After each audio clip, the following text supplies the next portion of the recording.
It's football season, and that means it's bug season.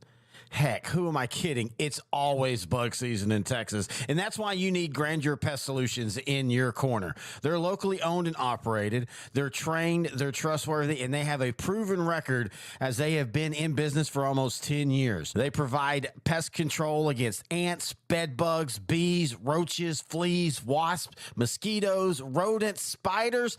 If it crawls and you don't like it, they're probably going to take care of it for you. Now, they serve all of the Dallas-Fort Worth area, and they're locally owned. These two guys have been running this business since 2013, and every year they get bigger and bigger. But you know what they still do? They still have great customer service. In fact, if you get a hold of them, they're usually going to have your quote and your job ready to go within 48 hours. That's pretty good. Now, you can call them for a free estimate at 469-809-1769. You can find them online at Grandeur4, that's the number 4, shore.com.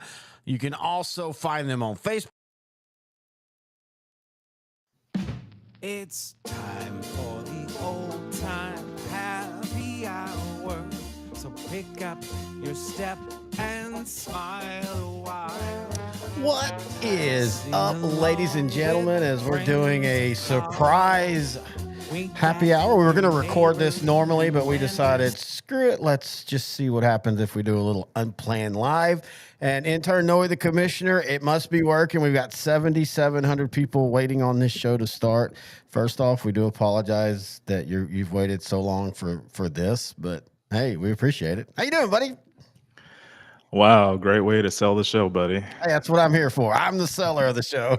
You're the talent. Shut up. Just be pretty. Come see me on the couch later, too. No, I'm doing good, man. You didn't ask me what I was drinking, but I am doing good, and I'm doing a cocktail today. Oh, I'm just doing rum, Captain Morgan Private Stock, with some St. Arnold root beer. That is so funny because studio wife and I were just talking tonight. She came home needing some libation, so I might have started a little earlier than you, but that's okay. We'll see where the show goes. I might go Mel Gibson, and that just makes me more famous. But anyway, we were just joking about how much you hate Malibu rum. This is a thing for you because I love Malibu rum, and we've actually this weekend we're testing out a new recipe. It's the Sonic Ocean Water, how you make it at home. And so we're gonna Saturday mix that with some vodka and have some rum and have some drinks with it. And it's so crazy that you're drinking rum after me and her were just. And she was like, "What is the deal with Noe not liking Malibu rum?" I'm like, "He just hates anything that's white." I don't know. Yeah, the white bottle. It always gets me. Bottle. Yeah. But anyway, how are you, man? And what are you drinking? I'm doing well. I'm drinking just my normal, some Taka tonight on this Thursday happy hour. So this is what's called a show test. I'm trying to see if my dad follows the show, because if dad follows the show, I went home this weekend. We went and hung out with the folks in East Texas. He will know I stole his hat. And so I'm going to see if he figures this out. I got it for him for Christmas or something like 10 years ago, and I just saw it there. I'm like, I don't have mine. I'm going to take that one and see if he notices. But other than that, I'm doing well, drinking Taka.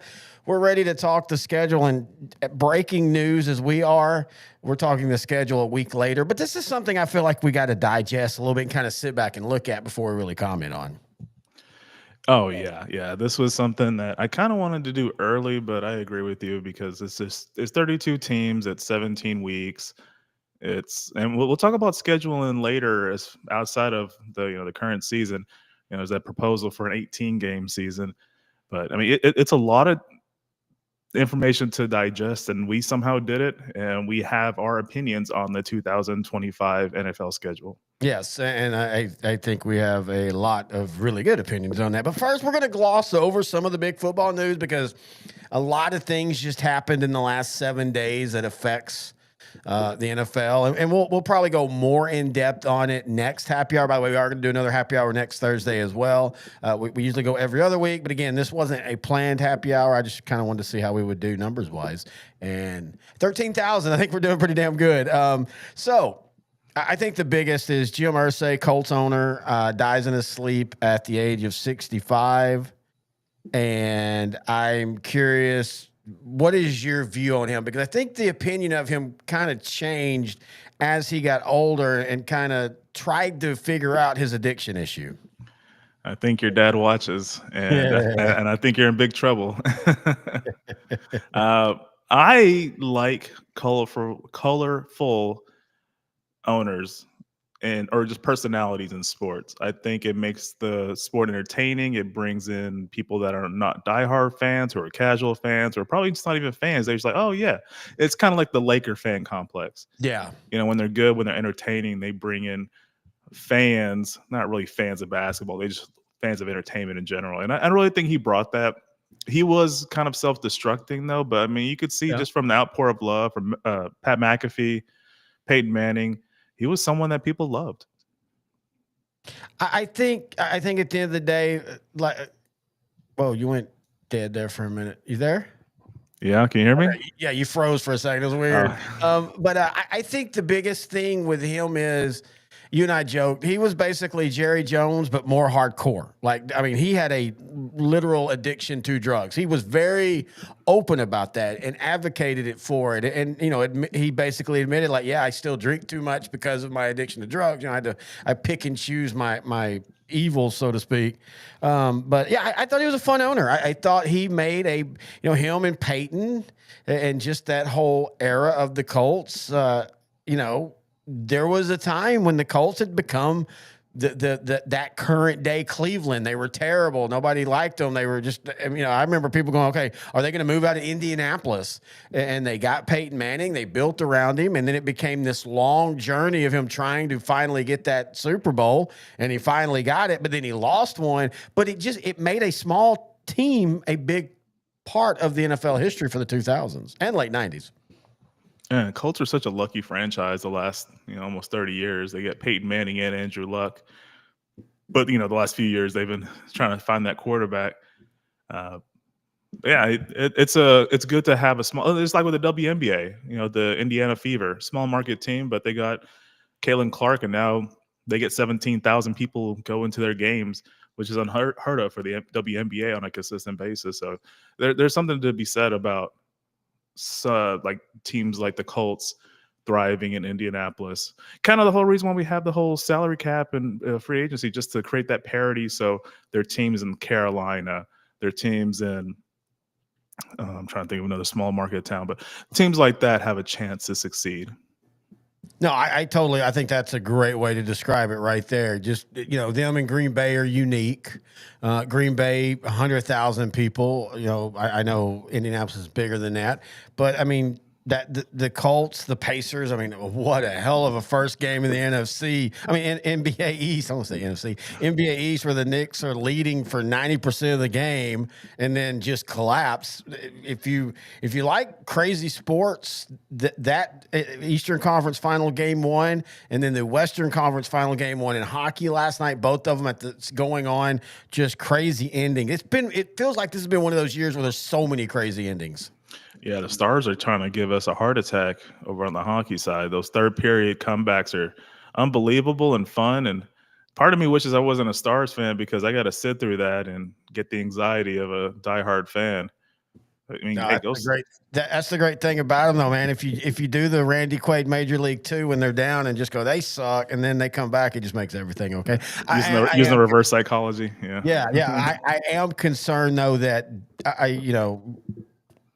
but this happened with the Jets, in one of the games where it looked like they were the better team for 3/4 of it. And yeah, Dallas pulls it out, but I'm still concerned about that 3/4 where they didn't look good. And Edmonton looked faster, and Edmonton looked, people don't want to talk about how good Edmonton's defense has now become and what they did in the last series against the Golden, Knights team. I know they weren't the top 3 in scoring, but they're still the Golden Knight team. And, I don't know how this is going to be a 6 or 7 game series. Yeah, with the second round, Stuart Skinner, their former starting goalie, got benched, but then the guy that replaced him got hurt, so they brought back Skinner, and then he pitched back-to-back shutouts against the Golden Knights, a very good Vegas Golden Knight team. So, yeah, to your point, the Edmonton Oilers, they're just known for 2 big-time scorers, and Connor McDavid and Leon Draisaitl, but they got they got that good D too. Yeah. All right. Some other quick NFL news. Some of this we'll get way more into next week, like Caleb Williams saying, apparently, he was saying before the draft he didn't want to play for the Bears. I don't know why anybody's making that like a big thing.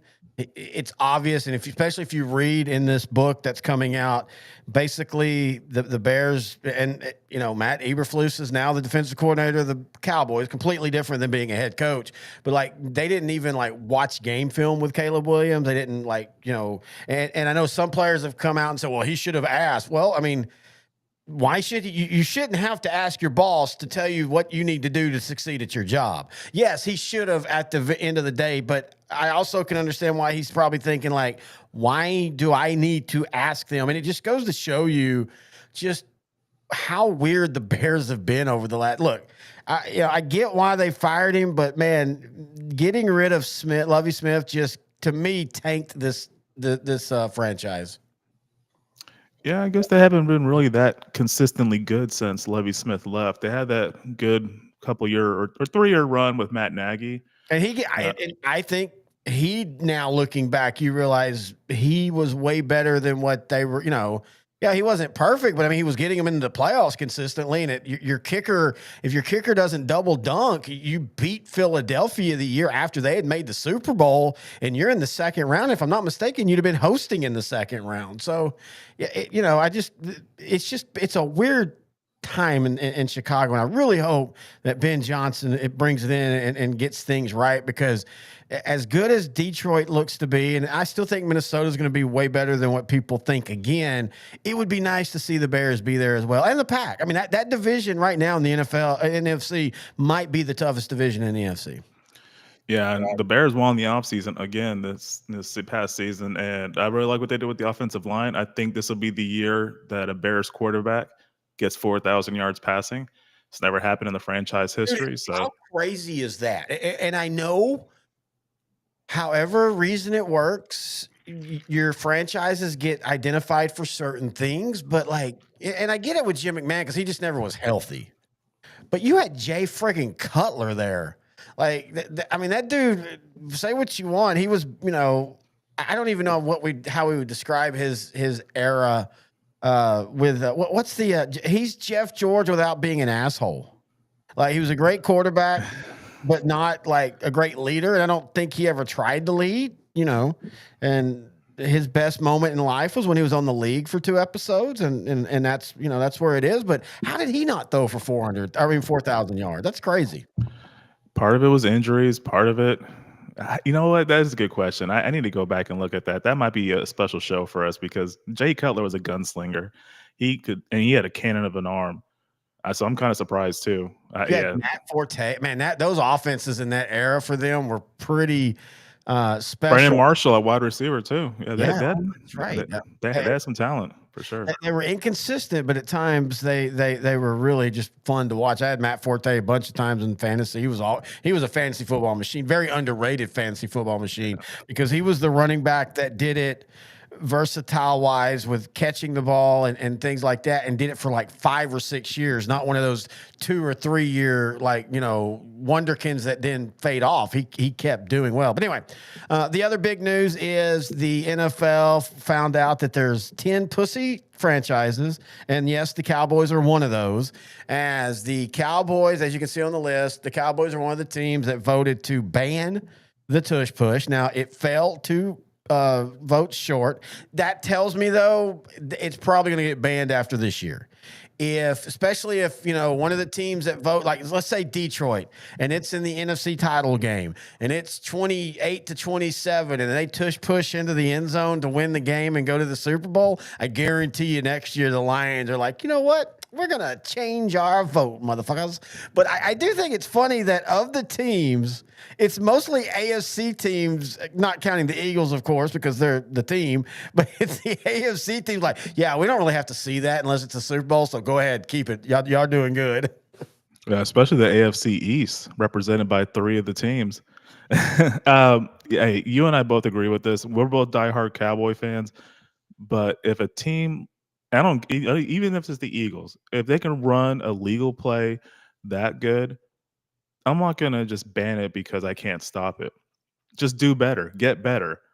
And that's my they're all 22 of those teams, really 21, because Jerry Jerry just hates the Eagles, which I can relate to. So I I'm mean, okay with him. the whole NFC East voted against it, and I get that.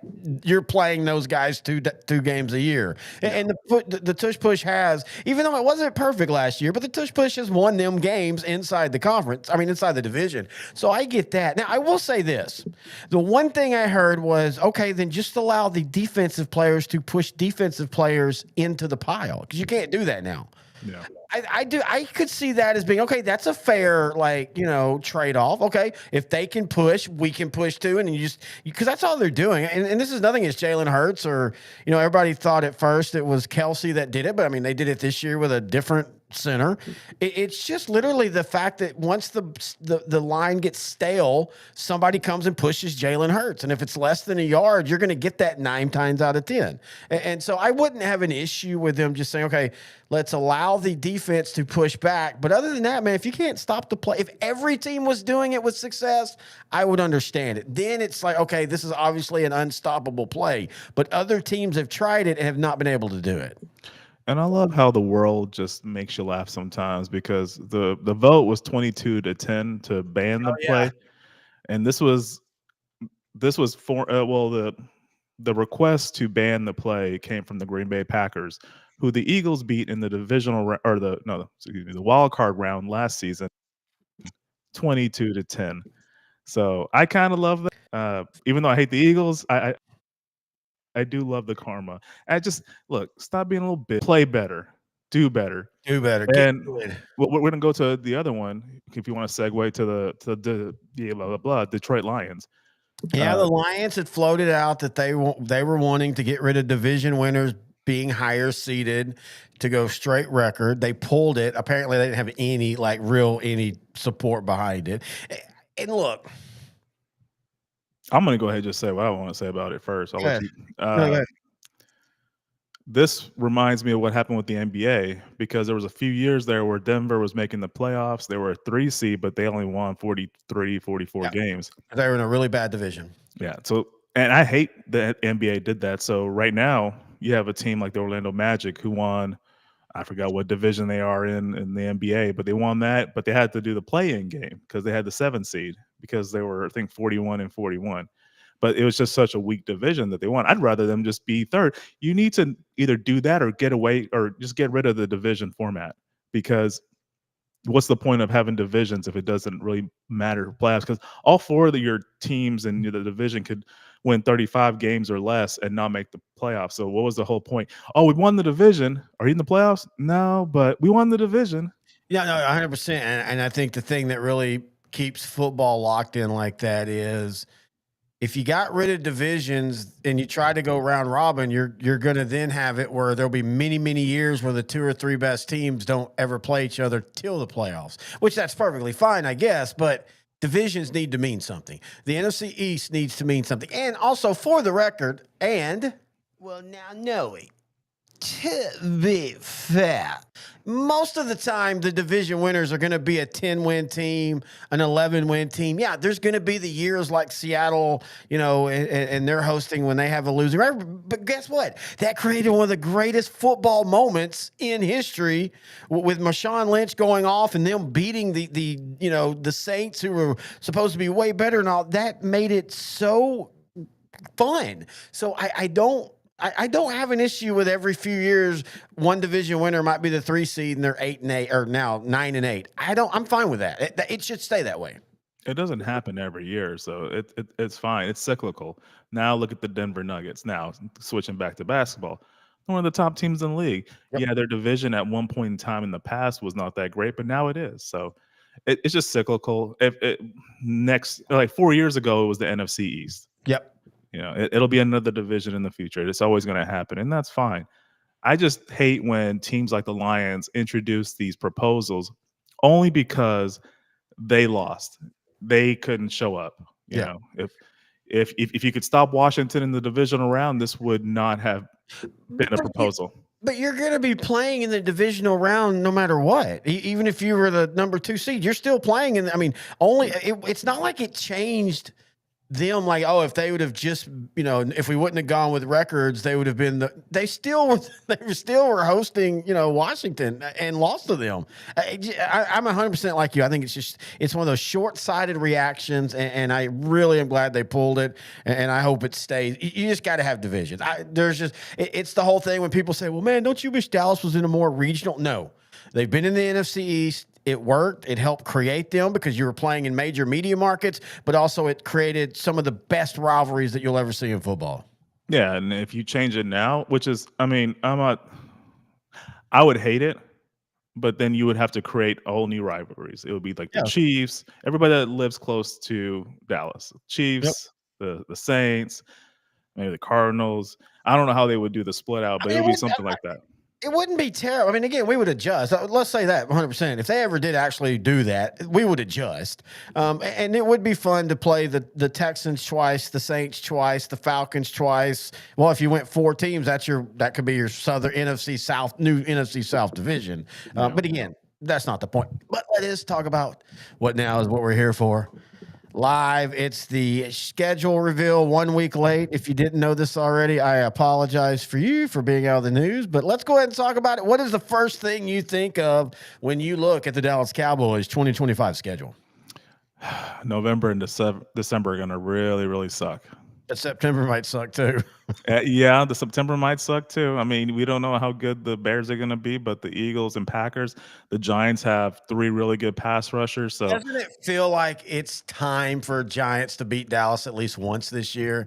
That they haven't beat them, I think, in 8 matchups now or something like that. I think since Dak's rookie year. Yeah. Oh, has it been that long since they beat Dallas? Oh, I almost want to say that because I remember the Giants swept the Cowboys that year. Those are two. Was that weird year where Dallas beat everybody but couldn't beat the Giants. But then I just didn't know if there was another year when when Dak was hurt that maybe they snuck a win. But I think you're right. But anyway, it feels like it's time. 2020 when Dak was hurt, the season finale. I remember now. Yeah. Oh, yeah. Okay. So still, though, 5 years. And basically, Dallas has won 12 out of the last 16 matchups or something crazy like that. And it just feels like it's finally going to happen. I will say this, though. I'm not as like everybody else. I think Dallas has just as good a chance to walk in on Thursday night in Philly and win that because that tends to happen in these rivalry games, and this is Philly's big moment and everything like that. I'm more worried about the Packers and the Commanders and Denver and Colorado. I mean Colorado and Arizona. I mean, I think Dallas is a better team than Arizona, but Dallas has not beat Arizona much lately, and Kyler Murray has never lost at AT&T Stadium as a Cardinal or high school football. Or college, Oklahoma. That's right, because the conference championship, yeah, he lost to Texas in the Cotton Bowl on the Red River. Right? But anyway, dude, and you never know with these. You never know who are some of these teams that are supposed to be good will end up not being as good. Some of these teams that are supposed to be bad will end up not being as bad.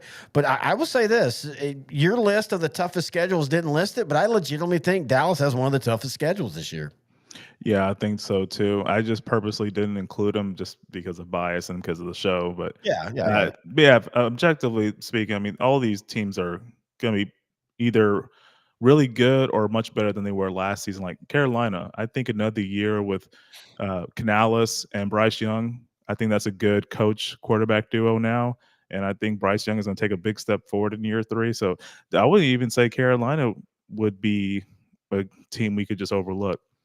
And of course, the Raiders be the first time Cowboys have gone to Vegas. It'll be a Monday night game with Ashton Genty and that improved offensive line. I think the Raiders will be very game. I know a lot of people have tried to point to, Dallas is on more Thursday night games. That means they're losing their luster. I mean, 2 of them are holidays. Basically, Christmas and Thanksgiving. And then the other one is the opening of the NFL season. And I know some people are like, well, yeah, but we'd rather have Philly, Detroit, or Philly, Washington, or whatever, or Philly. The only other one I thought would be like Philly, Kansas City. I mean, I still am a big believer. I think the NFL, the one thing they should do, because they have these 1 games they can kind of float around. That's why Dallas, they'll play like this year. They're playing the AFC West. for their games, but then they still can play a team like the Jets. You alternate one game outside of that. I think every Thursday opening night should be the rematch of the Super Bowl, period. I think that would be the funnest way to do it. But if they're not going to do that, why would they not go Dallas? And yes, I know we can all talk about, oh, well, last year they were 7-10 and all that. But, well, now, Noe, to be fair, if the Dallas Cowboys, after this first month of the season, are sitting at 4-2, they're going to be everybody's been talking about them. Is the Cowboys real this time? Is this the Cowboys create that conversation, whether you like them or not? In fact, for those of you that hate them, it's usually your fault because y'all want to watch them to lose. So to me, it made total sense. I hate Dallas having to play the first two games against divisional opponents. You know my belief on that. I don't think the divisional opponents should be played until October. I really wish they would get behind that. Yeah, it has like kind of like the high school and college method where you kind of play your non-conference or non-conference games the first few weeks, and then you get into conference play. Basically, the same situation here. So you're thinking like, oh yeah, play the AFC West maybe to start the season, or a couple of the other NFC teams that are not in the East, and then get into divisional play around October, and then finish off with your division in December, January. One of the things I don't like is I feel like, and I love them playing at Christmas and Thanksgiving. I do love that part. I don't care. I don't care if they lose. It's still just fun that's one of the things on a fun day already that you're looking forward to. But man, to me, what makes the schedule so tough in November and December is how many short days. Look how many games they play between November 17th and December 25th. They're doing that thing the NFL loves to do with the Cowboys. Almost every year, the Cowboys play on Thursday on Thanksgiving. Then they want them to play the next Thursday. So that's one of the Thursday games. It's just because I don't know why they didn't do it last year, but most of the years they make the Cowboys play the following Thursday after Thanksgiving. Yeah, and they don't make Detroit, and that's been one of the issues with they made that big thing a few years ago, like, oh, the Thanksgiving game guys aren't going to get that benefit of 10 days until 7 days later, and that's the other crazy thing. Look how many games they play between November 17th and December 25th, and there's a 10-day layoff between Thursday, December 4th and Sunday, December 14th. Then they've got to do a short week between December 21st and 25th.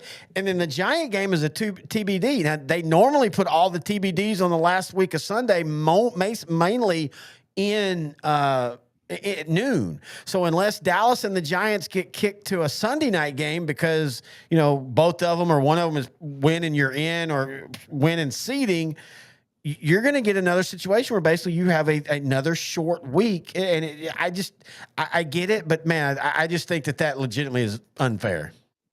Yeah, it's unfair. I mean, like I told you, the only thing I really like about this schedule is there's only a couple of actually cold weather games. Yeah. There's a Bronco game close to Halloween, but I don't really count that one. It'll probably be a little chilly, but it won't be Dallas hasn't beat Broncos in what, 20 years or something like that? Well, it's been a while. I mean, it's been a long while. It's been weird games and, games where neither team were good or games where both of them were good. But yeah, Dallas, that's one of those things that like Dallas won like the first 8 or 9 in a row against them, including the Super Bowl. And then they just, haven't been able to beat them since then. All right, let's go over and look now. And we'll get more in depth on like our favorite game and stuff here in a minute. But let's go first and look at the Houston Texans and who they've got. And to be honest, I think this is a pretty solid schedule for them. They've got some. Did you almost want to say to be fair, but you changed it to be honest? No, because I didn't feel like it was a to be fair. I know my two. I guess I'm gonna have to go a to be honest, but I think this is a really solid schedule. They don't have any what I would call oh my God stretch. I mean, depending on what San Francisco is and the Bucks, that September 15th through November 16th could be interesting. You got the Chiefs and the Chargers back-to-back weeks and the that's pregame. I mean preseason. I just don't really see them having like a terrible schedule this year. This is a very winnable schedule for them. Yeah, I mean there'll be a couple of tough games. Seahawks probably be tough. They improve their offensive line. Kansas City is going to be really tough as usual. It's a December game at Arrowhead, so it'll be weather will be a factor. 49ers, I think they're gonna be very improved. You know, they have a wide receiver that didn't get shot this offseason, so I know we still got 3 more months, It's, but there is hope there. I know they have what's considered an easier schedule, but I think the we'll of course get into that when we get close to the season. I think the Niners have taken a step towards rebuilding. Well, we'll see. I mean, they did get rid of a lot of players, but the to me the biggest acquisition is getting Robert Saleh back as defensive coordinator. I think he's I gonna, think it's big. along with all the draft picks they had, I think he's gonna really turn that team around on that side of the ball, and that should really alleviate some pressure off of Brock Purdy, who they just paid a pretty good chunk of money to, 53 and a half a year. So good for Okay. him. I'm going to wrap that up into this real talk. Okay. We'll get back into the Houston schedule stuff here in a little bit. Okay. You and I have defended all the time as a player, get what you can. But it goes to show that Dak is still the highest paid quarterback after Josh Allen has redone his deal.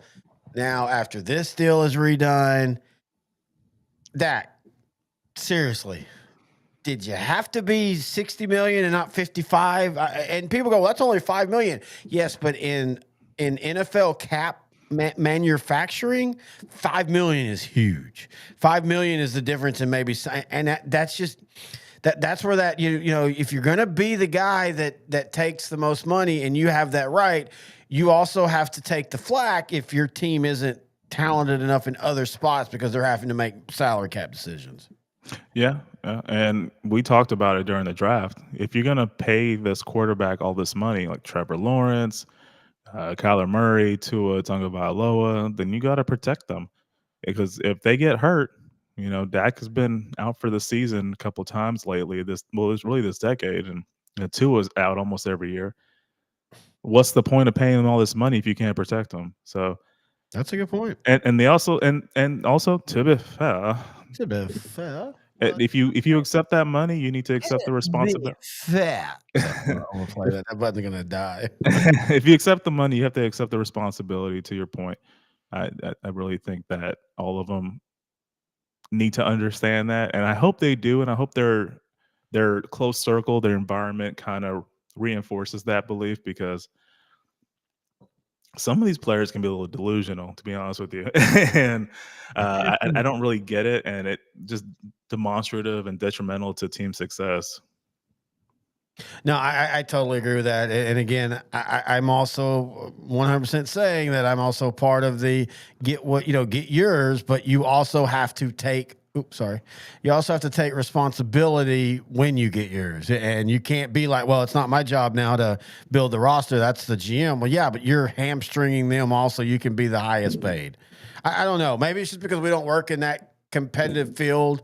We're competitive, but you and I have talked about before. I am nowhere. Maybe it's I'm a simp. I'm a cuck. I lack testosterone T. I'm just not competitive like I used to be. I used to be really fiercely competitive. Now I'm not.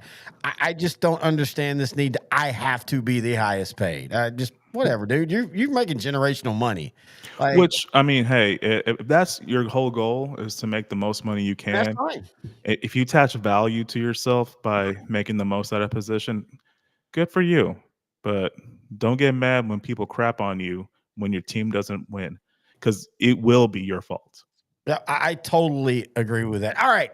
We're going to take a quick break here with a sponsor from Billy Barbecue. And when we come back, we're going to break down the games that we're most looking forward to for the NFL, for the Cowboys, and for the Texans. And we're doing it all right here on Outdrank the Coverage.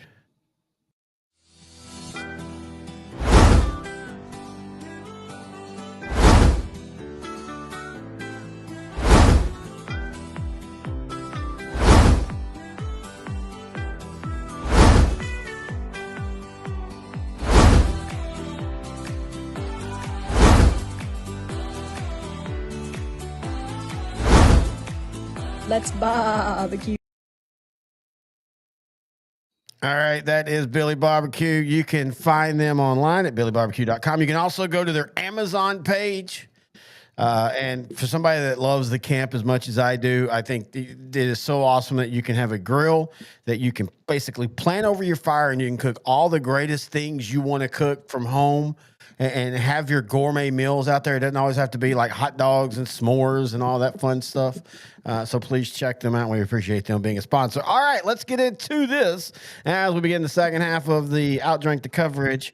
Now, we don't pay attention to the topic stuff. That's just our show notes. Let's go to your top 5 non-NFC East Cowboy games. And I do appreciate this. I didn't even think about giving you a reason why I was picking this game. And I like how you created some of my reasons. Some of them are not 100% right, but we're going to have fun with that. Let's talk about yours first. Of course, I think everybody for the Cowboys, again, this is non-NFC East. We play them every year.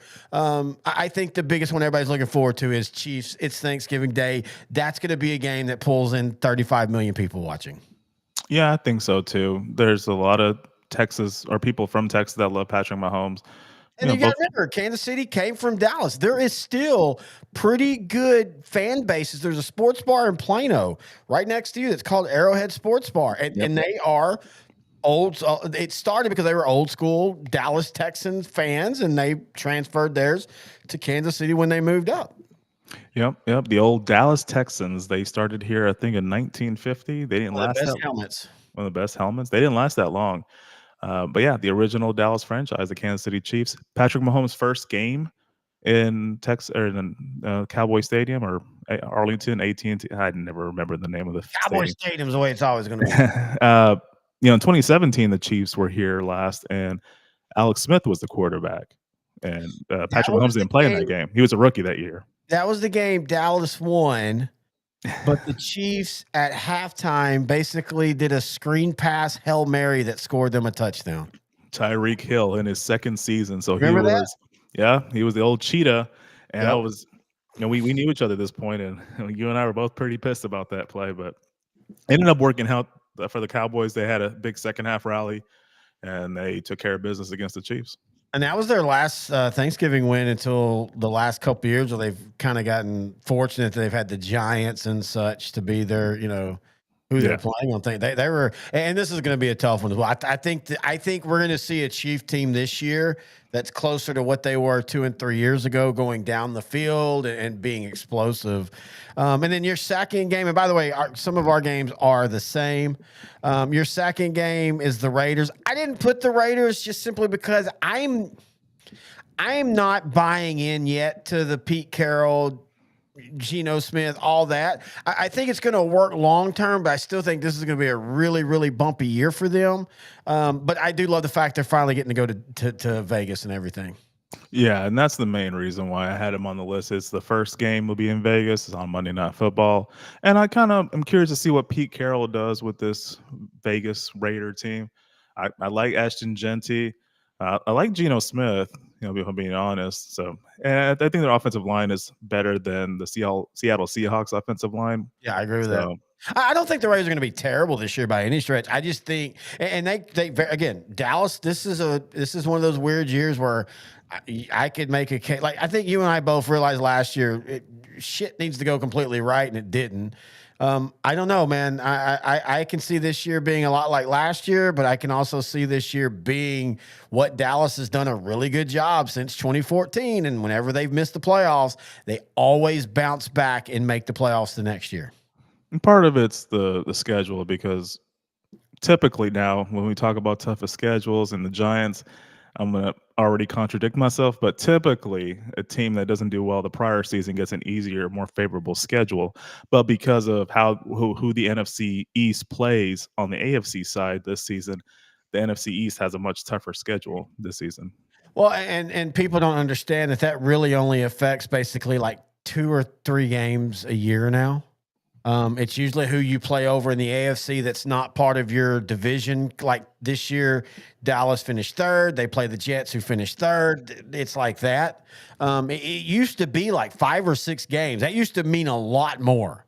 Like, I mean, that's why you used to see, like, if you go look in the 90s and the 2000s, even the 80s, you would see there was so many, at the time, 4 and 12, 5 and 11, bounce back to 10 and 6. And it wasn't that, I mean, they did improve, but they also improved because they were getting to play the last place teams. Heck, there was a year where Dallas got to play Tampa Bay twice back in 88, or was it 89?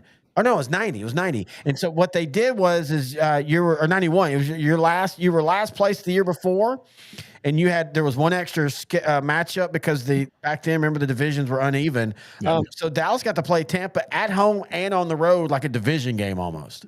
Yeah, and it was pretty close together too, like within a 2 or 3 week period. Yeah, and that was one of the games where you could actually see what like Michael Irvin was going to become, and they threw it in Tampa. They threw a touchdown late to win the game. Anyway, we digress.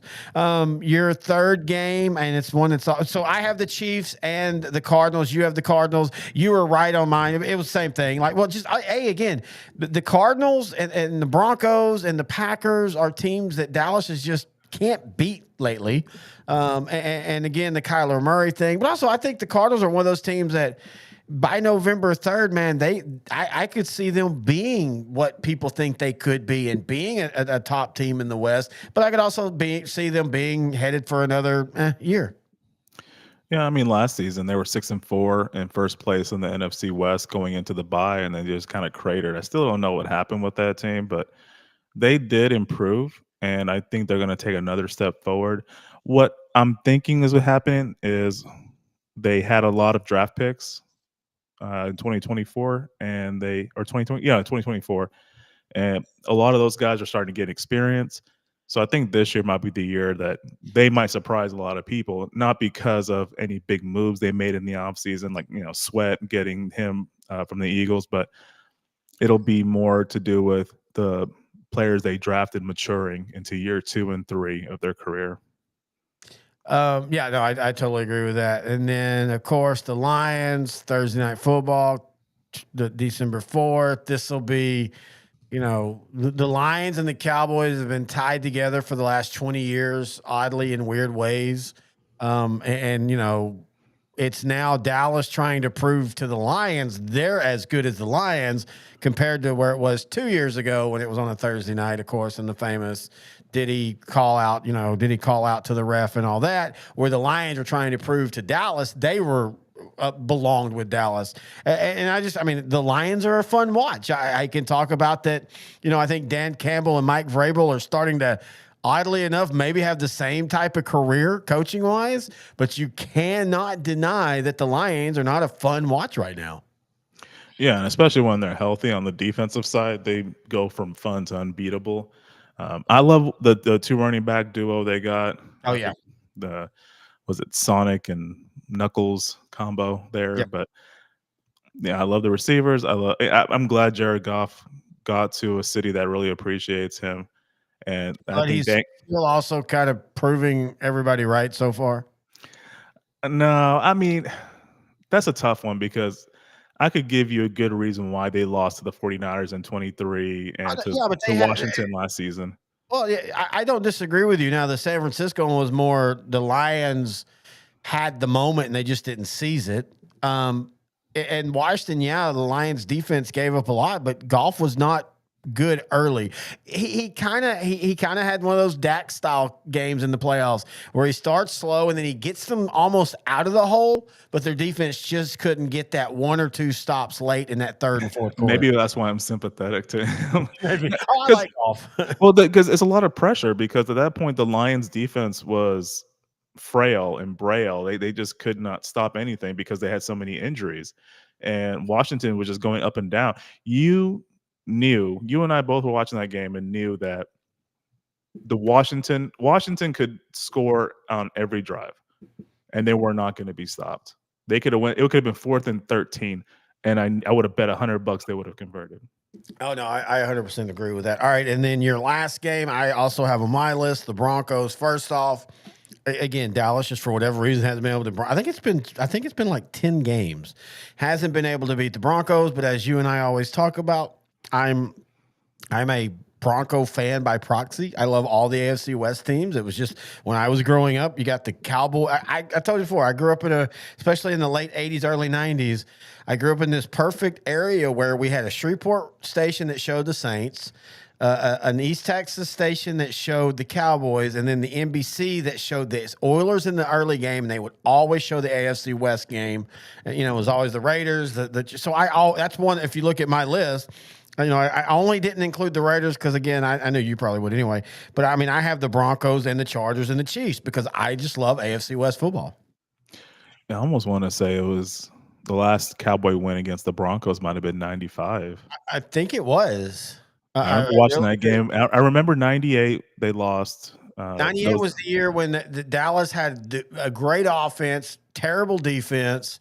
They scored on the Broncos at will, kind of reminiscent of 2013.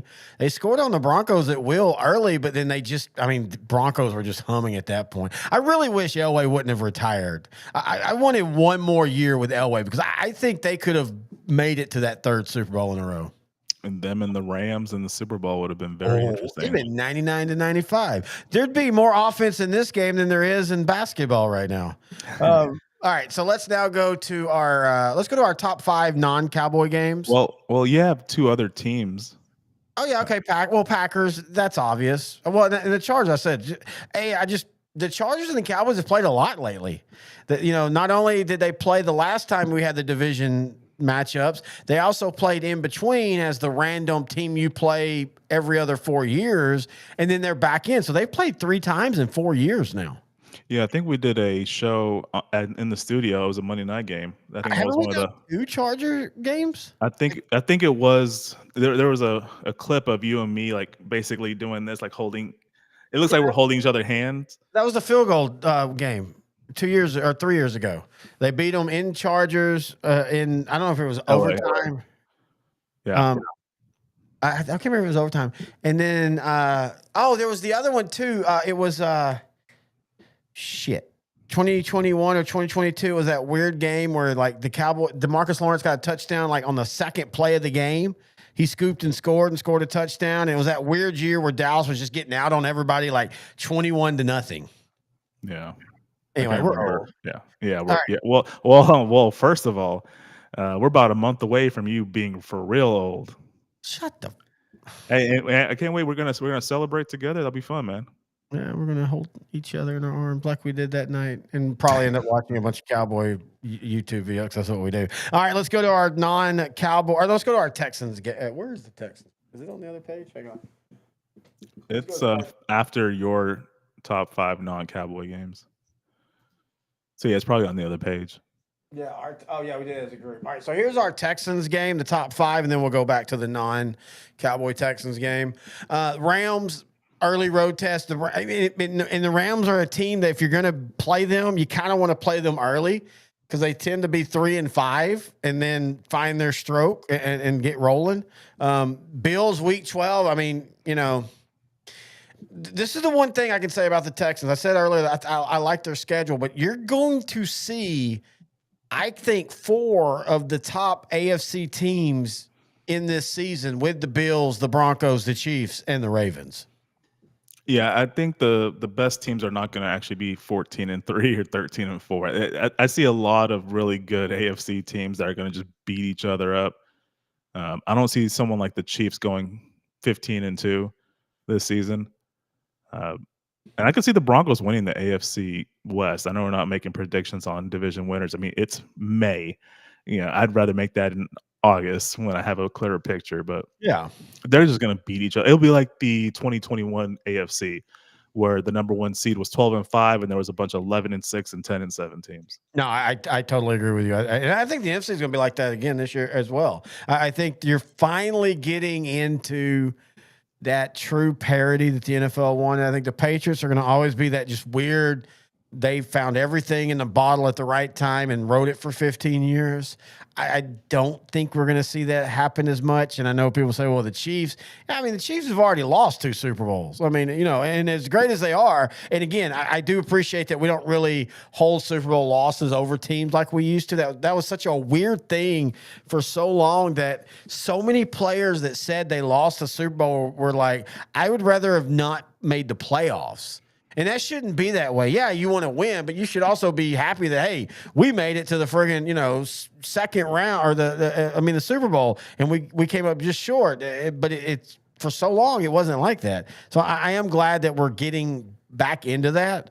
But yeah, I think parity is just reigning all over the NFL right now. All right, so top 5 non-Cowboy games. You and I kind of tried to predict what you would say, so I wouldn't just repeat them. And we actually did a pretty damn good job. You've got number 1, Eagles and Chiefs, week 2, Super Bowl rematch. Again, I know they do the whole, well, y'all were in Philly the last time, but just flip that and let this be the first game of the year. Yeah, I don't mind that. I think the last Super Bowl rematch was the 2016 season when Carolina went to Denver. Now, both teams Wasn't ended up. that like opening day too? Yeah, it was the first week of the season. It was an opening game. Yeah, Was it Thursday night game or just opening? I think it was Thursday night actually. Yeah, Well, yeah, that's the way it should be. That's fun. Like you've got these teams. I know there's always going to be changes, but you've got these teams that just played each other. They just heartbreaking and heartwarming and all that. Let them restart in week 1 and make that be the Thursday night game. and especially with the 17th game, you can make this happen every year. But this also kind of falls into perfect harmony because this is the once every 4 years where the NFC East plays the AFC West. So West, the yeah. Eagles were going to play the Chiefs no matter what. Yep. And yeah, I would have been fine with making that week 1 game. But I think bring the Cowboys, and I mean the Chiefs are a rating magnet. They're the number 1 team as far as popularity right now. But the Cowboys always bring in ratings, Oh, yeah, and it's still the Cowboys and Eagles. That's still a hell of a rivalry. And I that love how well, I'm saying like that, and then the pettiness of having yes, the Cowboys in yes. Philadelphia while Philadelphia raises the banner. They'll probably bring out the trophy just to rub it in. They need to do it all. Like, dude, this is your chance. Like, do it. Enjoy it. You and I, we hate the Eagles, but like, we've always talked about the draft we went to, and there was Eagle fans, and we had such a good time with them, just talking about players and all that. But dude, you win the championship. You earn the right to act like the asshole. Now, if you get beat that night, that just makes it more enjoyable. But it's also still Dallas and the Eagles. And I love how quick the media, and I know technically we're the media too, but how quick the media will pump Dallas up when they're good and then bury them when they're bad. Like people were like, well, why are they playing the Eagles? They haven't beat them. Yeah, they got swept for the first time in like what? Forever. I mean, the Cowboys and the Eagles they go back and forth now. I think it's still going to be a good game. But anyway, your second one is another Chief one and another NFL East one. And I think you're right. The Chiefs and the Commanders. Look, when the NFC West and the AFC West and the NFC East meet, there's usually some great games that oddly are historically awesome. Excuse me. Yeah, I perfectly agree with you on there, and I think this is going to be a matchup we look at 10 years from now, like, oh, that's the best quarterback 10 years ago, and that's the best quarterback for the future.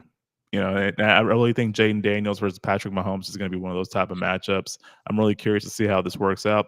Only downside I'd see is it's so early in the season, so it could be a blowout, and oh no, wait, I take that back. It's not. It's week 8. For some reason, I was thinking it's like week 3, but in an 18-week season, that's still pretty early. It's early, but it's enough where the team can get a feel for like the new players that just come in. So I think both teams will be getting to the point where they're in season mode, they're in season shape.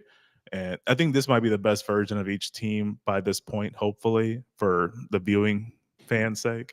Yeah, I'm looking forward to that game a lot. All right, and then your game 3 is Eagles at Bills. I mean, it speaks for itself. First off, it's 12:28, so it could be snow. Both of these teams play well in the cold. I'm hoping that this is what we think it will be, because but then you also have the chance where one of these teams might already have the number 1 seed and they're just sitting everybody, and that's always the danger of the week 17, week 18 games. But still, I think this is going to be an awesome game. And the Eagles, I beg both teams, Buffalo, wear your reds. Eagles, wear your Kelly green with the white, all white with the silver pants. Please wear that, and everything will be good. Yeah, I mean, as much as we hate the Eagles, we still love the Kelly green look. And if it's snowing, keep that one up right there at all times. It'll always be the Kelly green, because that is legitimately top 3 prettiest uniform in the NFL. Yeah, it's just perfect, and like the colors work well together. I love it. Still hate the team. Oh yeah, screw it, Philly. But we've always said this. Even when if the Commandos would just get rid of that all black look, they still have a pretty look, and it's just. I mean, it's almost the same. It's just a little darker. But I've always said the NFC East has such a great, unique look of all the jerseys that, as you and I have just created the uniform game. It's not about how pretty the uniforms are as much as how pretty they look together. And I love Washington and New York, or New York and Washington at noon when that in November when the sun's just right down on them. I love the Eagles in Dallas on a night game. There's just something about the way that looks. So anyway, so your next big game, Lions and Bengals, they might combine for 100 points. I mean, the Bengals might give up 100 points a game this year and still be 9-8. Oh yeah, their offense is going to be. Shit, they're the Chargers. They are the 80s and 70s Chargers. Wow. To be fair, though, hang on. Well, now, Noe, to be fair, the Chargers defense was not terrible in the regular season. They just were bad when it mattered in the playoffs. But yeah, the Bengals are literally doing the whole, we're supposed to be in an offensive era, so we're just going to score 80 points a game and hope we win. Yeah, and that might work to get to a 500 record. You might sink into the playoffs, but the Bengals have some issues on defensive side. They need to sign Hendrickson, but I think that ship has sailed. They need to just work out a trade, get something back in return. Failed. Everybody's saying all the mean things, but dude, think you lived it. I know you were just getting into the team, but what Emmitt Smith and the Cowboys were saying in 1993 to each other through the press, you'd have thought, oh, there's no way this will ever work. If they offer him enough money, or if he realizes he doesn't have a lot of options, and I still contend he'll be back with Cincinnati this year. There's a more recent reference. Chris Jones a couple years ago, he sat out the first game for the Chiefs. They lost the season opening game to the Lions at home, and then they immediately signed Chris Jones to play the next week. Yeah, that's a good point. But yeah, I do think he eventually will sign it. But I mean, he's great, but that ain't going to save you from when you don't have anybody else around him that's good. And then your last one, and you're right, the Ravens and the Chiefs, week 4, never a dull game. It's a fun clash of styles and what they do, but they actually all do the same thing really well. I do feel like the clock is officially now on the Bills and the Ravens. Like, y'all got to do something soon, or you're going to have to start having some really tough discussions. And the Bills have nobody's talked about this. The Bills a couple years ago went all in. They got Von Miller. They signed everybody. And then the last couple years, they've kind of went the Dallas approach of we'll build through midline signings. And I still think that's a really good value thing. But the problem is when Philadelphia does what they do, it does make you wonder, well, crap, should we go back all in? But anyway, Ravens and Chiefs, that'll be a good one. All right, let's go for mine. I love what you said for Chargers and Raiders. Again, Chargers and Raiders for me is because I want to see what Pete Carroll and Geno Smith and Ashton Genty against a Chargers team that I still don't know how to feel about last year. Like, everything they did was right until the playoff game. But I mean, again, that's been the Chargers for the last 10 years. They either are the best, or really could say 20 years. They're the best team that doesn't make the playoffs, or it feels like they underperform in the playoffs. Yeah, it was just the one really bad game for Justin Herbert, like 5 interceptions, I believe it. That was their first true, really bad game in a big moment. People forget a couple of years ago, and I've said that I don't think that at the end of the day, Harbaugh is going to want him as his quarterback just because of what Harbaugh wants. But, people need to remember that the year that got Staley fired, they didn't make the playoffs, or they did make the playoffs, but got beat in that Jacksonville game. But how many fourth downs in the last 6 weeks that they converted when the backs were against the wall? And that was all Justin Herbert. Yeah. Justin Herbert giveth and Justin Herbert taketh last season. Does it feel like he's a guy that could end up going somewhere else eventually? And you've been talking about that ever since Harbaugh got there. I don't think it's weird. I know Harbaugh's a quarterback, but I don't think Harbaugh likes gunslingers. I really don't. I think Harbaugh likes gritty, gutty quarterbacks. Look at all of his quarterbacks, whether they be in pro, whether they be in college, all the way back to when he was at, I can't remember where he was before Stanford, east, west, left, south coded the state. San Diego. Oh yeah, okay, wasn't that? It was I like my name better, but okay. but yeah, We'll go with that. We'll go with that. oh yeah, he was with the goals. But he likes the scrappy, tough, throws for 180, runs for 60 quarterback. And you even saw that earlier this last year, because remember how much Herbert was running? He had like 4 rushing touchdowns in the first 5 games. Yeah. And then he was like, wait a minute, that's not what I do, son. Let me do my thing. I don't know. I just feel like he'll eventually be traded. Dallas. Well, I mean, because the way that he designed this team the last 2 years, especially now, you got Joe Alt last season. He got Mekhi Becton in free agency from the Eagles to play right guard. And then he also has Zion Johnson, Bradley Bozeman, Rashawn Slater. That's an elite offensive line. And then they got Najee Harris to spell Omarion Hampton. And they also have Hassan Haskins as a third running back. Yeah. And then they got Ladd McConkey, Mike Williams, Quinn Johnson. This is a pretty well-rounded team as offensively now. He quickly turned this team into – it may not have a number 1 receiver, but he has a lot of 2s and 3s. He's just a very solid. You think McConkey's the number 1? I'd never really want to assign that to rookies. There's exceptions, like you mean to whites? just rookies. Yeah, I can see where you're coming from there, so I can't just discount what you said. No, look, I say this in 1,000% love him. He will be one of the guys I'm drafting a lot in the 47 leagues I'll be in. But he's more of a Hunter Renfrow.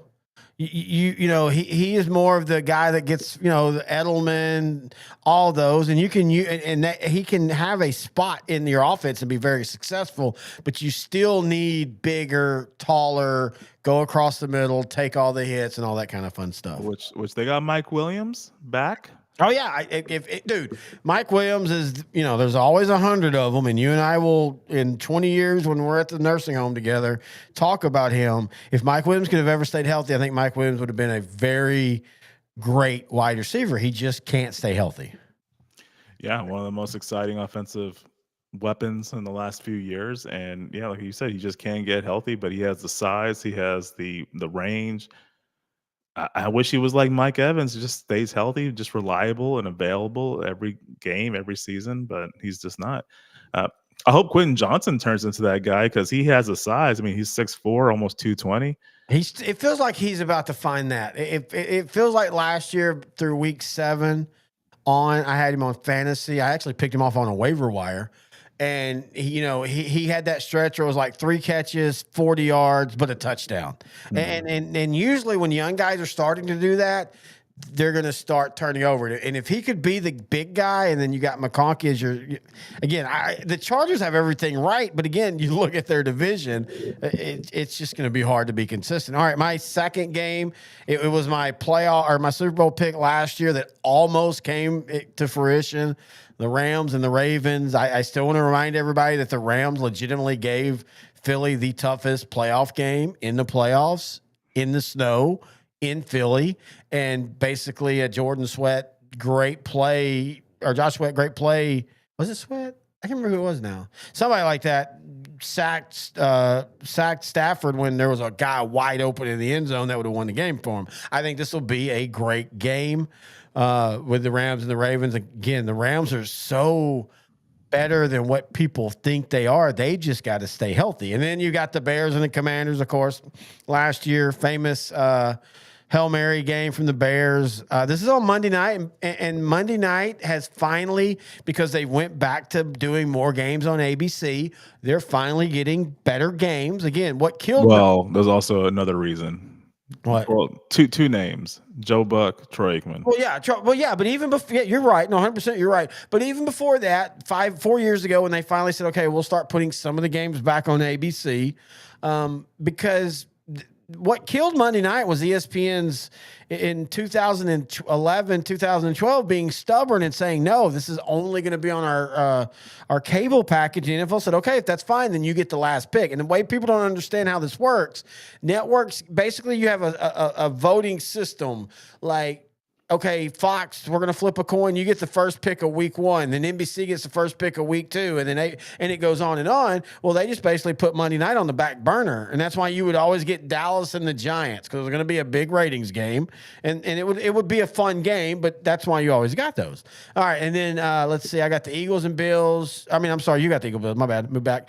Patriots and Titans. Okay. You said Fables were in game. No, but that's cute. Oh, man, people are going to hate me in our group. I think the Tennessee Titans are winning the AFC South this year. Oh, Cam Ward is their Jaden Daniels. Oh, man. Now you're making me go into the Tennessee Titans depth chart, which I love. I love going to team depth charts because I like to see what, people look at the star players like the quarterback, receiver, maybe edge rusher. Yeah. And they think that's the team. But for me, I look at the offensive line. I look at some of the run stuff and interior defensive linemen. I look at some ball hawk secondary players or just guys that don't let anybody get behind them. Yeah. I'm looking at the Titans. I kind of like their offensive line. Well, I think it's at least solid. I like Lloyd Cushenberry, who they got from the Broncos a couple years ago. Peter Skoronski, who they drafted. J.C. Latham, who they drafted. And they got Kevin Zeitler at right guard. Dan Moore Jr. at left guard. This is solid. This is top 15, 16 offensive line. Well, and I want to bring up what you said last year with their free agent spree. You said it best. You said they're signing guys that are been great too. Depth players. Tony Pollard, solid. If you don't want to give him 40 carries a game, if you give him 20, he can do great things.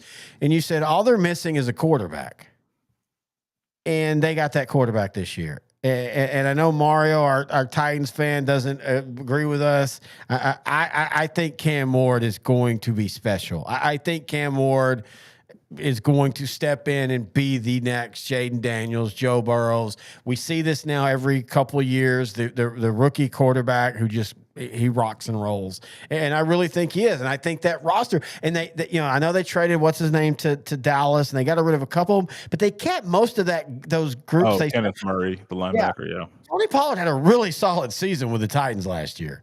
He did, and then Tajay Spears was a good number 2. Exactly. And you can even make the case that they're 1A and 1B.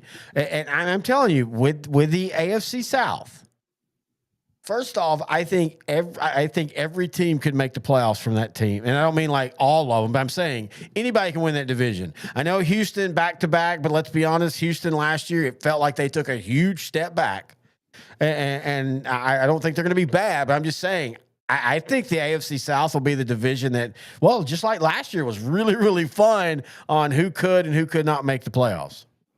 No, that's a really good point. I mean, think about like the Jaguars. They're a team that's going to get a healthy Trevor Lawrence back, and I know people are talking about their trade to number 2 to get the Heisman Trophy winner Travis Hunter, but to me, the biggest addition to that team is Duval, Liam Cohen, their head coach. Offensive guru. I think he's going to revitalize Travis Etienne. Well, I think the biggest move they made was not trading Travis Etienne. I think keeping him and because I mean, people need to go look. He was actually really efficient last year. It's just things went south when Trevor Lawrence has been and we can make the case that Trevor Lawrence has not been what we thought he would be. You and I were never. I never thought he was going to be bad, but I was like, I'm getting tired of this. Every new quarterback is now he's the best. He's the best prospect we've ever seen in 75,000 years of football, and he's turned out to just be a really solid, okay quarterback if you build around him. I think getting rid of Gabe Davis was good. I like Davis, but he's very inconsistent. I do think them not keeping Evan Ingram's going to hurt. I think they got Brenton. Not Brenton. Is it Brenton Strange? The other tight end they have at Jacksonville. I think he's going to be pretty good for them. Let me go to their depth chart real quick while we're on the subject. Yeah, Brenton Strange. Sorry, I should have just went with my gut. I knew that. He actually had a pretty decent season after Evan Ingram Yeah. got hurt, and he was a guy they drafted out of Penn State a couple years ago in the second round. He got 40 catches, 411 yards, 2 touchdowns. Most of it was after Evan Ingram got hurt, but you could see the potential there. So they're probably just banking on that another offseason, especially with a really good offensive-minded head coach. Yeah. Who knows what's going to happen there? All right. And then I have the Lions and Eagles. That's an easy one. It's the game we haven't got. That was the game everybody thought we'd get for the NFC title game last year. I still contend that the Lions are closer to where Cincinnati was than they are to actually advancing, or to where Tennessee was with Mike Vrabel. I know I'm not trying to hate, but Dan Campbell and him kind of feel the same. Let's be fair. Well, now knowing, to be fair, the Lions underachieved last year for what they're supposed to be where they're at. I mean, hey, you made the playoffs. You hosted a playoff game in the second round. Good on you. How did that turn out? Oh, I mean, it's like Washington versus Barry Sanders again. It was ugly and it was long. But and it was I know, man. But they were 15-2. They made I to me, I kind of disagree because you understand why that happened. They lost almost their entire starting defense. That without Aiden Hutchinson, they really didn't have the best pass rush. I know. You're not wrong. No, you're not wrong. But let's remember 2 weeks before when they were all in Sam Darnold's face, nobody was talking about, all the injuries. In fact, it was, look how plucky this team is. They're doing all this with their third and fourth players. They're so awesome. Their drafting is so amazing. So then they get to Washington. And by the way, I still legitimately feel Washington's I'm not going to say a 1-year wonder. I think Jaden Daniels is going to just be amazing. I think Jaden Daniels is going to do everything that we think Joe Burrows, Josh Allen, Patrick Mahomes, all those, Cooper Rush, all those great quarterbacks of our time. I think Jaden Daniels fits that, but I also think Washington has had a lot of 1-year wonders last year. And you and I have talked about that. You see that from time to time. They make the title conference title game, and then they can never quite get back. But in saying that, the Lions spit the bit in that game. If we're going to call Cowboys choking against the Packers, then the Lions choked against Washington. Yeah, I mean, I can't disagree with you there, but I understand why it happened. It makes a lot of sense. Oh no, you're not wrong on that. I know I'm speaking technically out of both sides of the mouth because I agree with what you're saying. But again, as I have always said, ever since you and I have known each other, and I've said it for longer, perception is reality. And the perception was the Lions, that great defense that was so hurt, but they were holding all these other teams to less points. Got been in against Washington. Yeah, but if you look back at it, you think about Brock Purdy and Sam Darnold, teams that the Lions beat down that stretch, 49ers and Vikings respectively. Those are quarterbacks that don't get outside the pocket as much as someone like Jaden Daniels does. Yeah, that's a good point. So maybe defensive coordinator Brian Flores was able. Defensive coordinator Aaron Glenn, the other black guy, was able to design a scheme. Was able to design a scheme that was able to at least minimize the damage of a mobile quarterback, but he just didn't do it with Jaden Daniels. I would say Washington might not be that one-hit wonder though, because if you look at it, if you think about it, a very important. Your star player is a quarterback. Yes. They got Laramie as long as they remain healthy. I like them drafting Josh Connerly to play the right tackle. I like agree. them trading for Laramie Tunsil to play left tackle. I Love like Austin Eckler. Yeah. They have Scary Austin Eckler Terry. still, and then Scary Terry, and then they traded for Deebo Samuel. So I think they got the makings of a pretty solid team. Now, I will say their defense, I'm not sure how much of a hit they really took.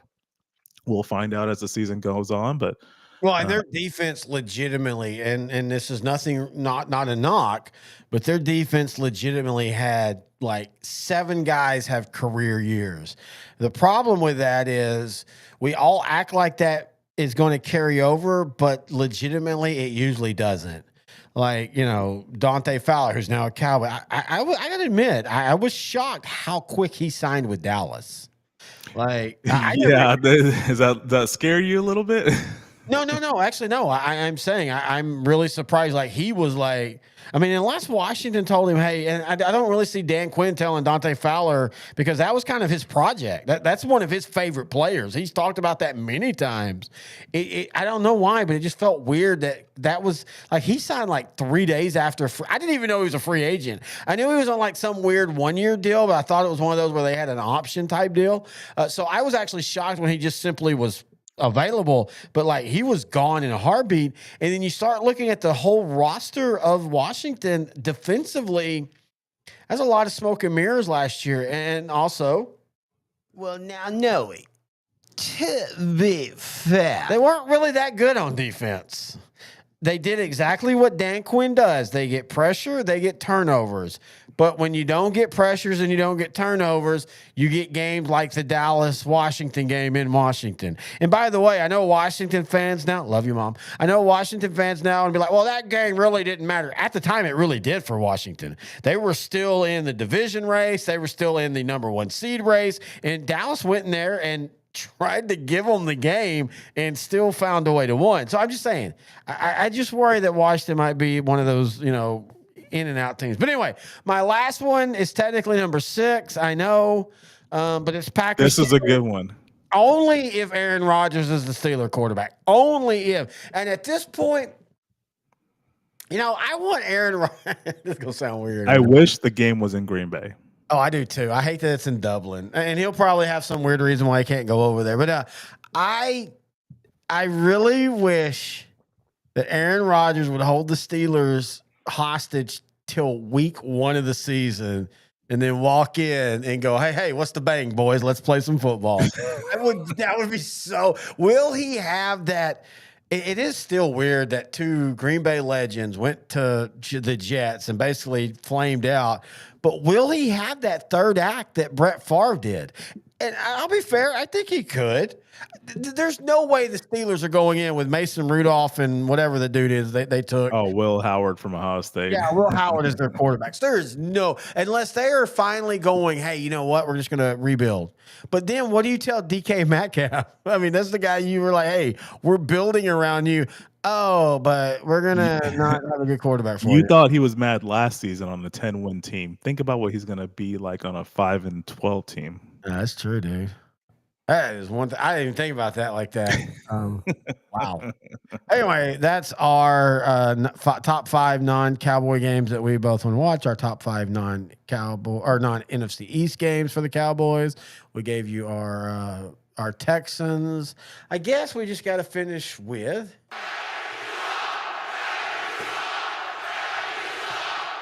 It's time for the Suck What. What sucks? Well, this sucks. That sucks. Oh, the week. Suck what? All right, my suck what is I am so tired of this 18-game talk by the NFL. It makes no sense because what they're okay. So let me explain it like this. I don't like the idea unless they announce them before time when if they're going to do this whole and if you don't know they're talking about doing an 18 game but doing it more like players can only have to play 16 games, maybe 17. But what about the people that buy the tickets for those games that, it's the same thing with the NBA and load management. I'm fine with load management to an extreme, not to an extreme, to a point, but I also think players have taken really big advantage of that. But also, like, you get people that drive in from 2 hours out of Dallas to go watch the Mavericks for the first time, and when Luka played, and Luka, wasn't playing that game because it's load management or going in the forward Cooper flag. It's the same thing with the NFL. They want to bake in like 1 or 2 games you don't have to play. So basically, if there's an 18-game schedule, the starters will play 16 games. In theory, that sounds good, but what about the people that are going to those games? They're going to basically getting second stringers and third stringers playing. And I know they wouldn't do them all at once, but you know what I mean. Yeah, I know what you mean. It's just doomed to fail if you add that load management clause into the deal. Now, you and I had an extensive talk about this, and I actually went further into it and looked at the 2025-2026 season to see how an 18-game schedule would work out, because I'm kind of wanting to make it to where the entire season is played in all 4 seasons, summer, fall, winter, spring. And kind of the way to do it is have the last week of summer be week 1 and the first week of spring be the Super Bowl week. And going based off of that, I kind of came up with a season where it was 2 bye weeks for every team. So a 20-week regular season. Yeah. And you still have the 4 rounds of playoffs, but you have 8 teams make it, no buys. And I think that's how I did. Yeah. 8 teams make it, no buys. And You skipped a week in between the conference title game and the Super Bowl. yeah. So I really do like having that week off if they could keep that. I think it makes it better. I mean, we go back to, for us, reference 93 Cowboys. If Troy Aikman goes one more week in concussion protocol, I don't think that game's even close. But, anyway. Yeah, I'm a seasoned guy. I've always told you that. It's one of the reasons why I struggle with the USFL, the XFL, whatever that World Football League, that whatever they call it now. I struggle with it because I want my football between August and February. Yeah. I want my baseball, so I struggle with that, but I don't hate your idea as much.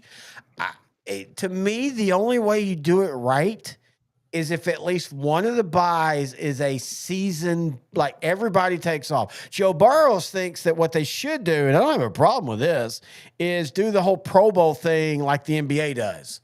Do the whole Pro Bowl thing like flag football. Like every other sport, baseball and hockey. All the other sports do it in season. Yeah, and it's weird because people say, well, what about injuries? Well, I mean, have you ever, I know people say, well, they don't play defense but in basketball and hockey during the All-Star games, but I mean, they're not doing full games now in the NFL. They're doing flag football with some skill events.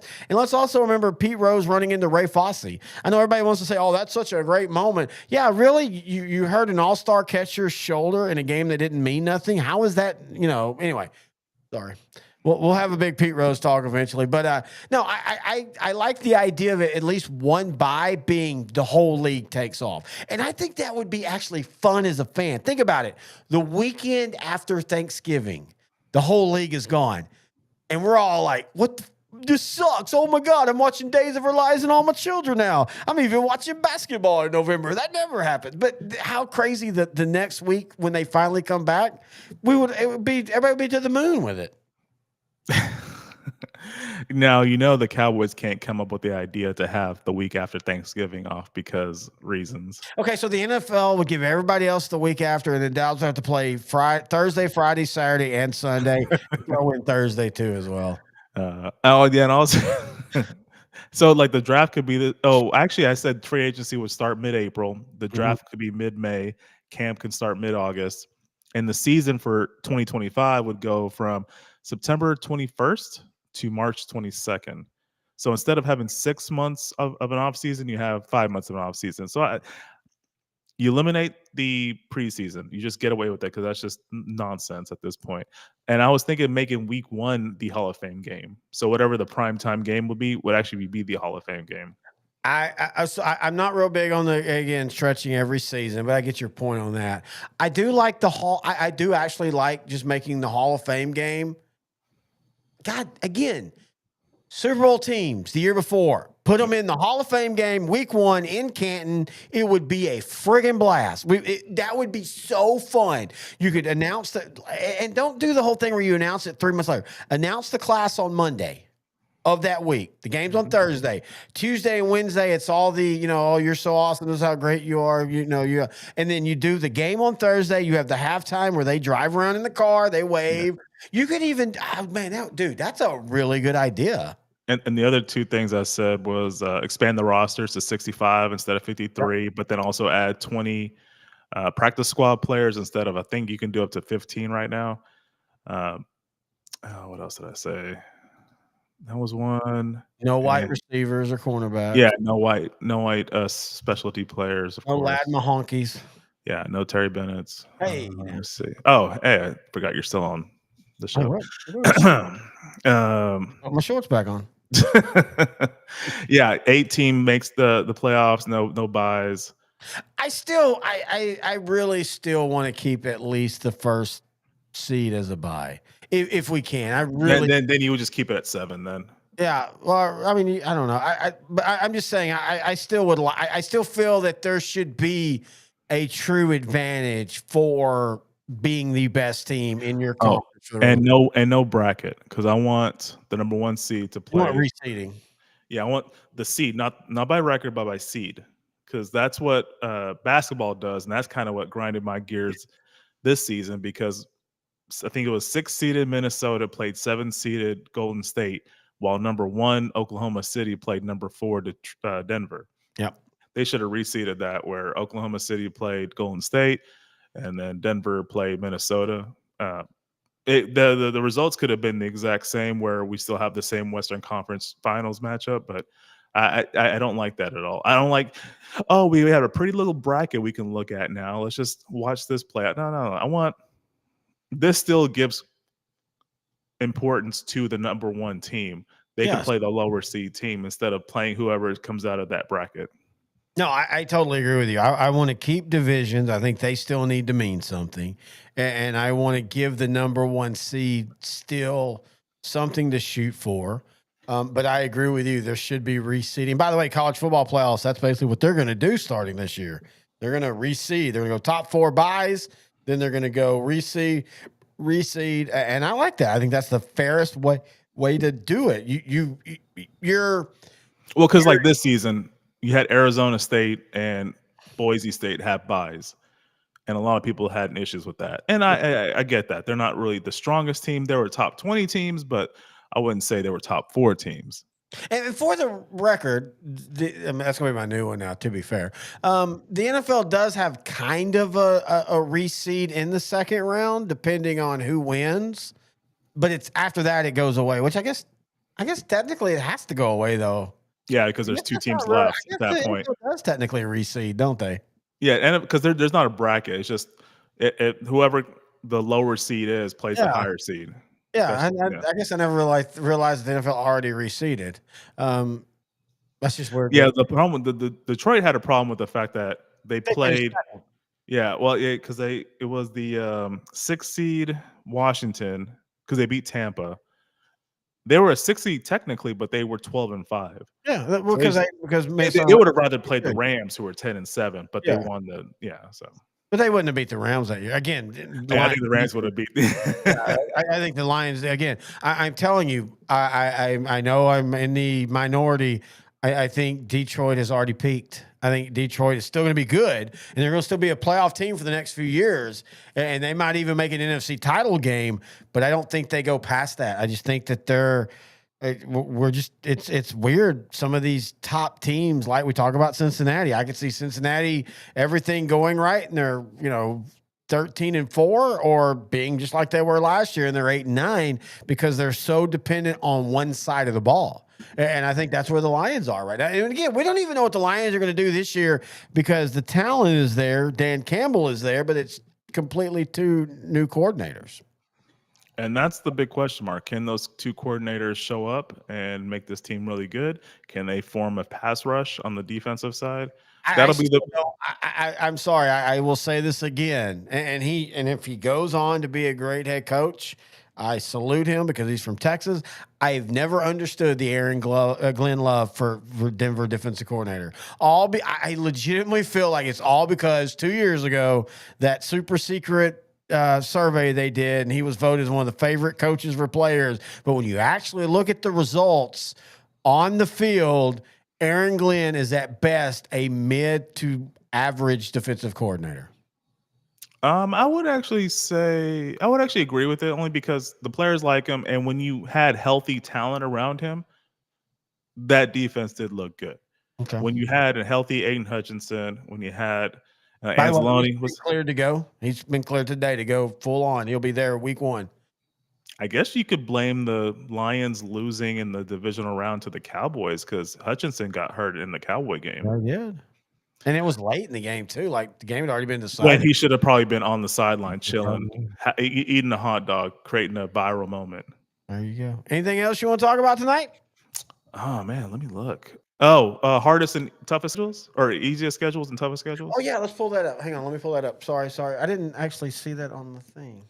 Just go ahead and go. Read them off. So I'll start with the toughest schedule. I picked, and which is kind of a shocker to me, but the New York Giants, and kind of what we talked about earlier. It's because of how the NFL does scheduling. So each division, there's 8 divisions in the NFL, 4 in each conference, 2 conferences. Each conference plays the other conference once every 4 years, specific division. So in this year, yeah.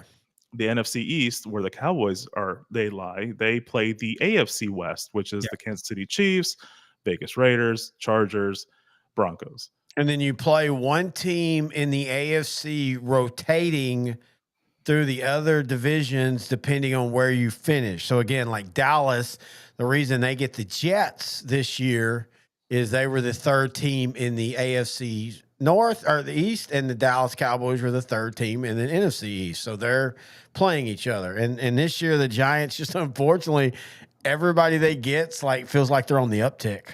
Yeah, and that's the thing. That's because for the Giants, the Commanders, Eagles, and Cowboys are going to be tough matchups for them. So they play those teams twice or 6 times in total. So that's 6 out of 17. But then they also have to play the Chiefs, the Chargers, the Broncos, the 49ers, who I think will be way better than they were last season, as long as they remain healthy. Green Bay Packers, Detroit Lions, and the Vikings. It's just the NFC North is so tough as well, and the Who was NFC the other AFC team for the Giants. Yeah. Oh, let me look. I'll look for you. But yeah, so what also the schedule quirk is each division plays another conference division. The NFC East is going to play the NFC North. Yeah, they do that they've been doing that for longer than what people realize. Let me see here. The Giants. Yeah, the Giants, Patriots. And I think that, again, the reason I picked Patriots, I didn't even get to go part 2 of that. We got on the Tennessee side. I think the Patriots take a big step this year.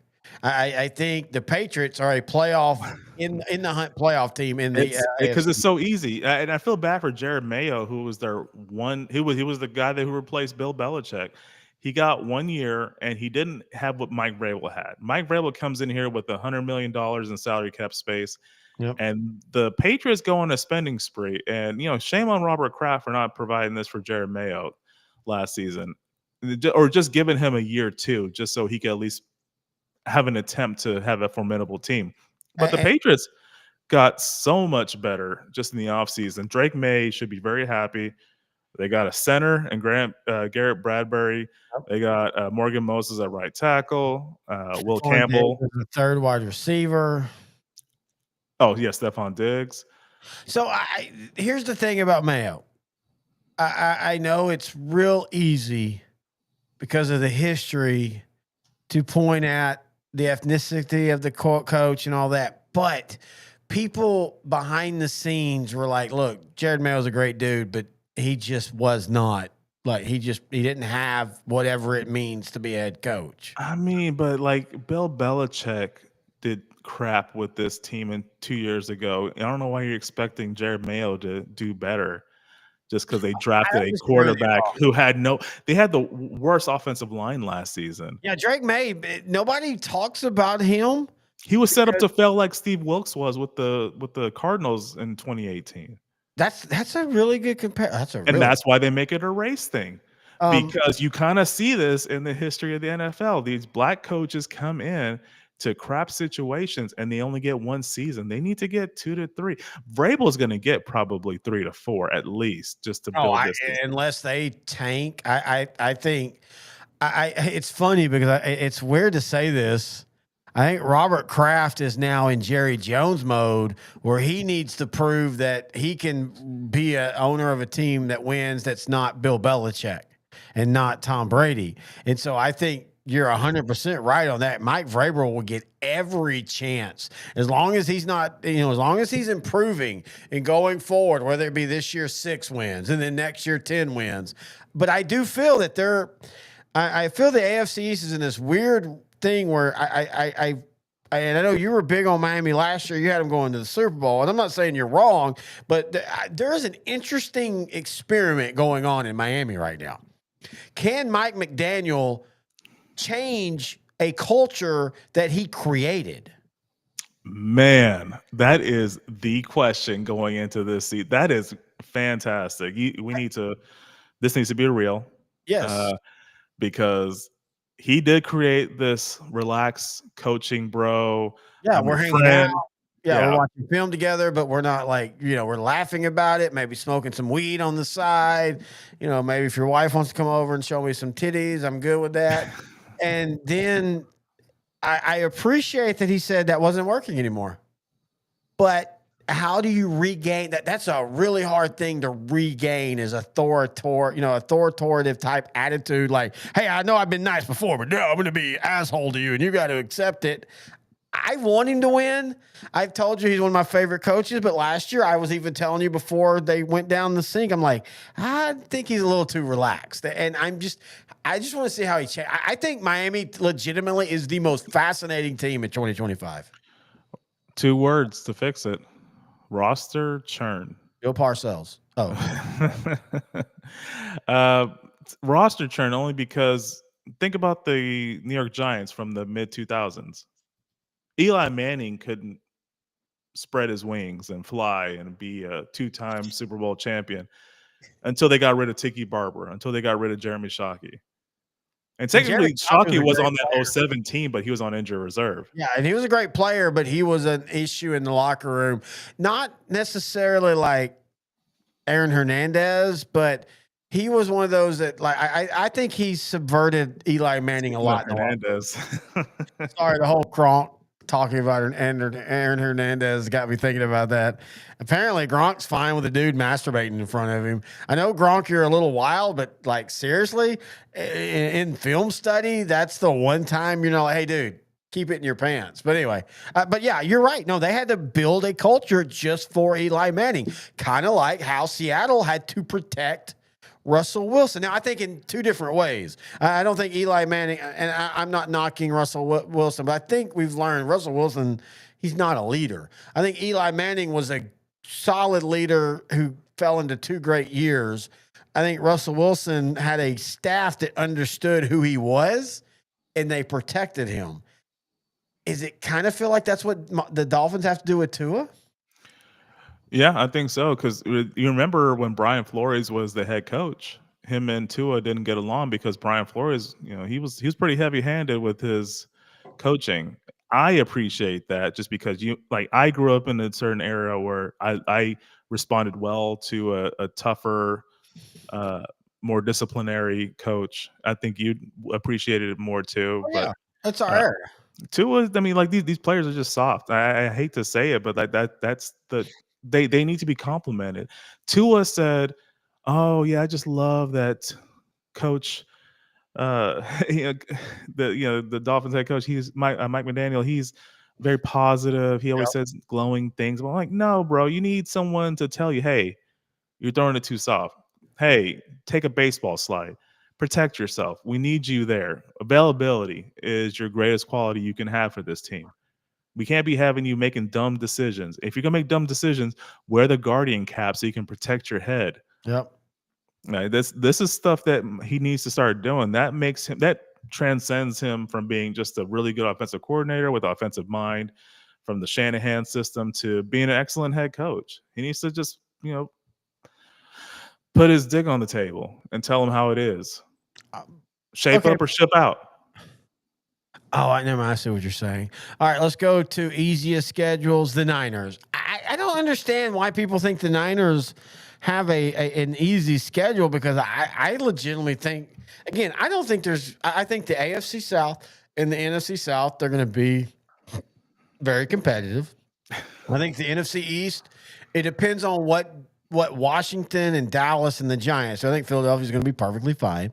But every other division, to me, I think the NFC West is going to be really tough. You've got the Rams, who I think is a prohibitive favorite. You got the Cardinals, who I think are way closer to the Niners than they have been in the last few years. I think you and I disagree on San Francisco. I think San Francisco is about to go into a full. We tried it with this group. Now we got to move on. And I know they just signed Fred Warner to a big deal, but it's also a deal. Basically, it's a 6-year deal that can be a 3-year deal that actually can be a 1-year deal with how they can do the cuts and everything. I think the Niners are taking a step back.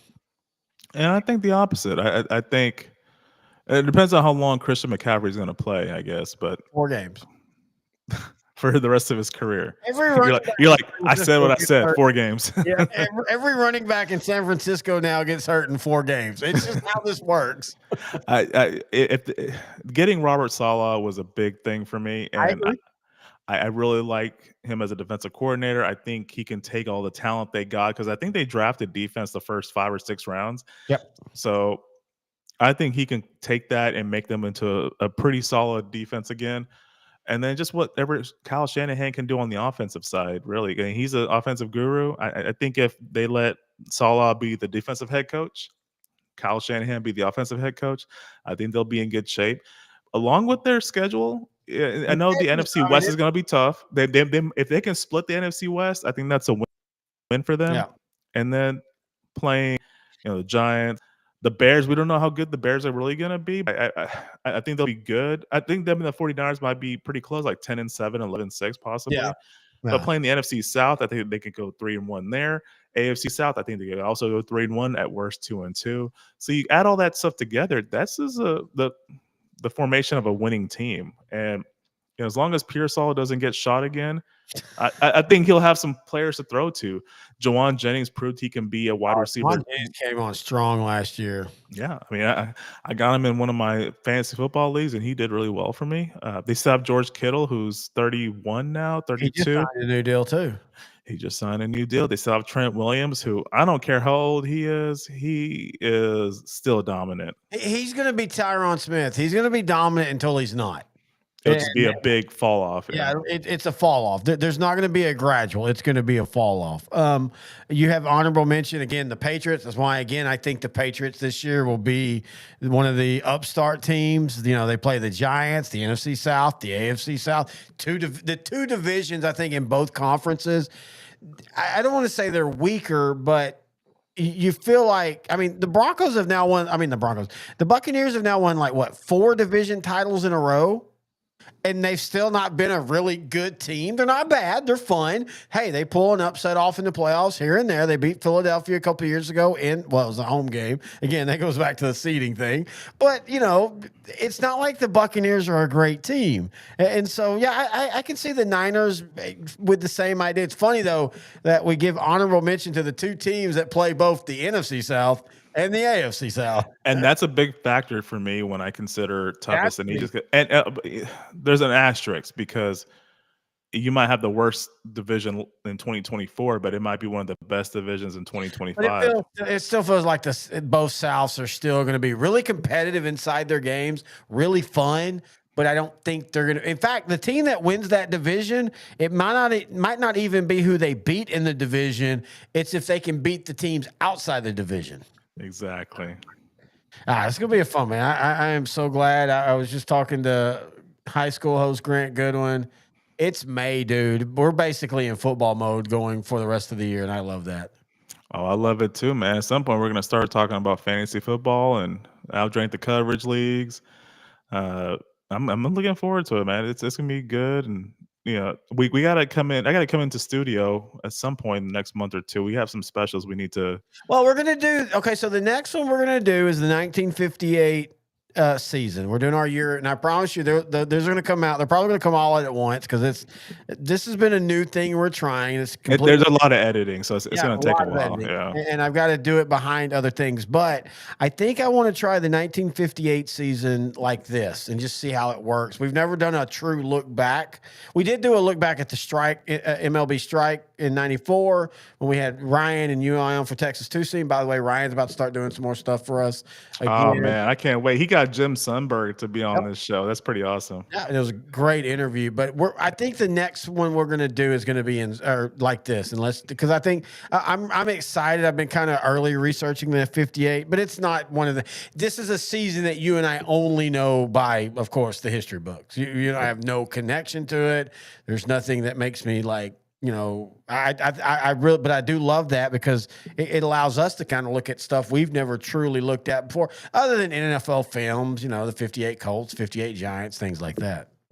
Yeah, this is the reason why we chose this is because, and we'll talk more about it when we actually do the show, but that kind of swayed public opinion to where NFL might actually be the number one sport in America. Not that particular time, but people started gaining more interest, especially with the advent of TV. TV was a new concept in 58. It was 7 or 9, 10 years old at this point. So it's still a novelty.